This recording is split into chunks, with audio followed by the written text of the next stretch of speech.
Everything was done in a lawful manner. They have a constitutional right to protest or to go on demonstrations, and the violation of those rights is something that we have to take very, very seriously. So, you know, the issue of the police is neither here nor there. The most important thing is that these people were brutalized. Regardless of what the rules and regulations are, under no circumstances is the beating, the stripping, the brutalization, the insulting, and the battering of women by government agents and commissioners and those that emanated from government house. Under no circumstances will we accept such a thing. It is absolutely barbaric, it is unacceptable, and it is something that we will resist. This party will resist it, this campaign organization will resist it, and every right-thinking person in this country will resist it. And it's time for us to call these people to order. This sort of torment and wickedness has to stop. And I place the responsibility for this sort of thing squarely at the doorstep of Rochas Okorocha, Buhari, the APC, who again, I repeat, have a tendency to treat women with contempt. And I challenge them to issue an apology as quickly as possible and to tell their supporters and their agents to stop beating women and stop terrorizing them and stop stripping reporters and stabbing your colleagues on the beat and stop stealing the footage of atrocities that their people are committing. This sort of thing has to stop.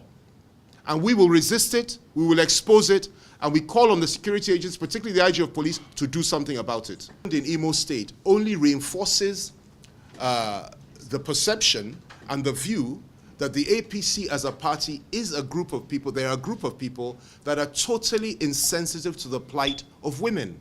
Now, a situation where a sitting governor will send his agents out to beat up not just women, but widows.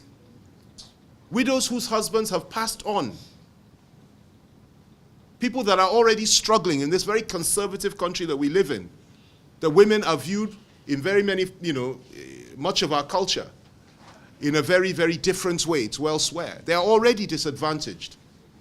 And then on top of that, you send thugs and evil men to beat them mercilessly, led by your commissioner. And you do it in the name of APC, you do it in the name of your governor, you do it in the name of your party. Definitely it's something we need to comment on. And rather than to suggest that this is some kind of desecration of the souls of the departed, that is, the husbands of the widows, I think it is an honor to their memory. They are honoring the memories of their distinguished husbands by coming out and saying enough is enough. We will not sit at home and be beaten, be stripped, be brutalized by any government agent or by any governor or by any backward, primitive thinking party simply because they don't want to see our faces. They honor the memory of their husbands by coming out under the leadership of their leader in the state and say enough is enough. No more brutalization, no more women beating, no more violence against us. And I think that is the best thing they could have done if they wanted to honor their husbands, rather than to say it's some kind of desecration of the souls of their husbands. And I want to urge them, not just the widows of Imo State, but the widows throughout this country, and indeed the women throughout this country, to stand up wherever they feel that they have been brutalized or they have been treated badly by any government official or by any political party. It's very, very important. That is the kind of vision we are trying to build, the kind of nation we're trying to build, a nation that recognizes the fact that women and men are equals. And now came said some APC people approached them to snap with coffin, and they were going to pay them if they will agree to snap with coffin so that they used to make their case. So you see how fraudulent people can be. We also thank the Imo citizens in the diaspora who have written in to condemn this. And in fact, in their write-up, they named the governor of Imo State a serial women abuser. There's no free education in Imo State. Yes, as a widow woman, I have little kids in a government school. I paid, even of recent, 4,200 naira for each of them for junior WAEC. Then those that have 3 children, you pay 12,600 naira. You'll be buying books, and I bet you'll be hearing bell ring that free education in Imo State. So we are telling them, go and tell the governor that there is no free education in Imo State. From there, those boys cross road, started beating us with cane, koboko, Then some women started running. So in that government house side, that is near the Wedra Road here, some gutters are not being covered well. Some women were falling inside the gutter.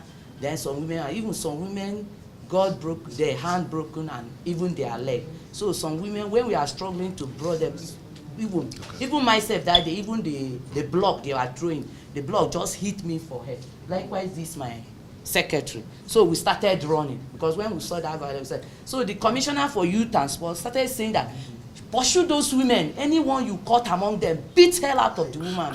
If they catch woman, they will hold you by your cloth and started beating, not one person or two person. So when those things happen, we started, or even I enter a place I don't even know that day in Owerri. Don't worry.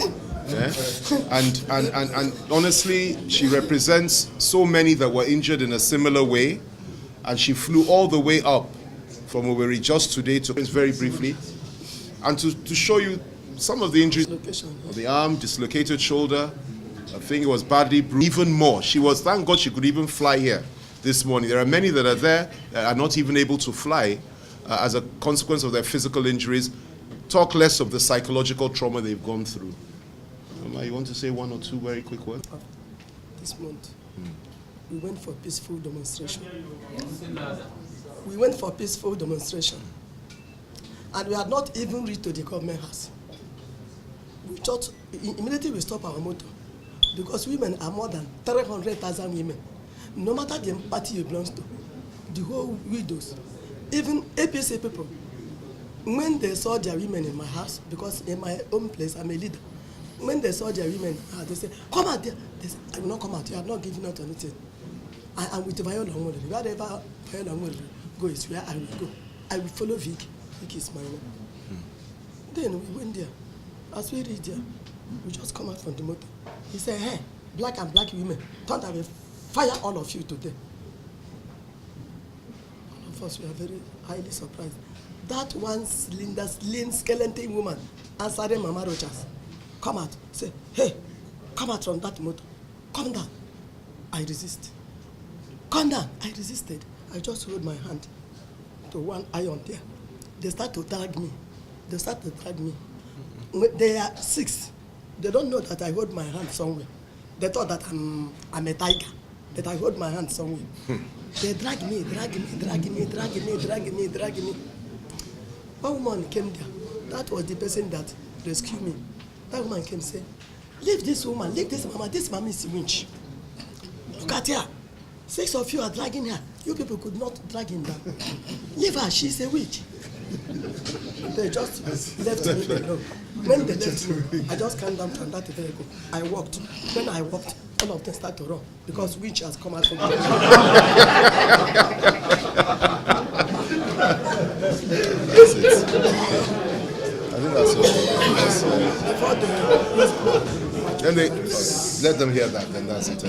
They just take stone, match my hand as I place it like this. They don't say they are finding food. Take it. Take it. It's okay, man. Thank you. Don't worry. God will avenge. Sorry. Thank God you're okay. Because I don't have anybody. Oh, yeah. My husband is late. My son is late. That is how they are treating me like that. Thank you. Thank you very much. Well, thank you very much, gentlemen of the press. You've heard it for yourselves.